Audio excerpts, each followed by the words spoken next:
Ecco, Sindaco, oggi un evento importante che vede il partito di Giorgia Meloni crescere con l'adesione anche di numerosi esponenti qualificati come l'onorevole Giancarlo Granata e diversi consiglieri, anche lei stesso ha la sua matrice nel partito della Meloni. Come valuta questo momento così importante? Ma io penso che sia un ritorno importante da parte dell'onorevole Giancarlo Granata, che ho avuto l'onore di conoscere nel 2007 quando l'allora sindaco Giuseppe Manzone è stato appoggiato dall'allora Alleanza Nazionale. Il partito sta crescendo, il partito di Giorgia Meloni è un partito sempre in crescita ed è dovuto sicuramente al clima familiare che si respira in questo partito e non sta facendo, come si suol dire, qualcosa di eccezionale, ma sta facendo la cosa che tutti i cittadini vogliono, di essere coerente con tutti gli italiani. Quindi sono contento dell'adesione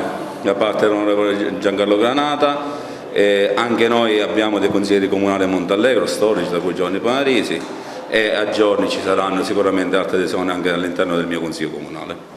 Ecco, lei come si trova al momento con il nuovo incarico di sindaco? Possiamo fare già un primo screening di questo momento difficile anche per Montallegro come per altri comuni della nostra provincia?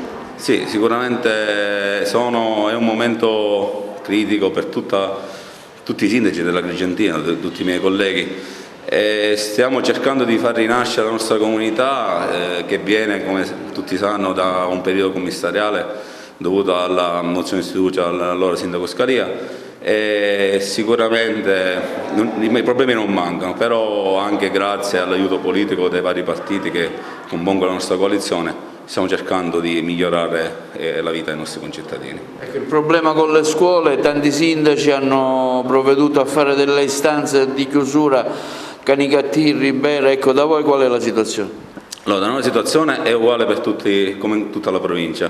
Realmente, secondo noi e secondo me personalmente, manca quello che è l'ASP, la veridicità dei dati dell'ASP, che è molto indietro nel comunicare i positivi ai vari comuni, perché su un fronte di pochissimi positivi non possiamo far partire la zona arancione, la zona rossa, in caso in cui sono di più, e quindi non possiamo nemmeno chiudere le scuole, anche se insieme con tutti i miei colleghi stiamo vedendo di fare un'ordinanza unica proprio per chiudere le scuole e proteggere quella fascia di popolazione che sono i bambini che non sono vaccinati e quindi sono più a rischio.